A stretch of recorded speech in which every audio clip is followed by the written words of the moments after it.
In front of me is Apple iPad Air 5th generation, and let me show you how to check total screen time on this device. So at first, just open the settings, then find and select screen time, and here we've got the whole statistics. So just tap on the particular day to see the period of time.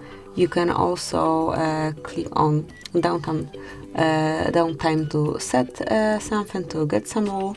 Here, just tap on schedules and then pick the days, customize the days. Also, choose the hours in which it should be active. As this is how you can manage your screen activity. If you would like to check detailed information regarding apps that have been in use today, just click on More Info, and here you've got it. So this is it. That would be all. Thank you for watching. Please subscribe our channel and leave the thumbs up.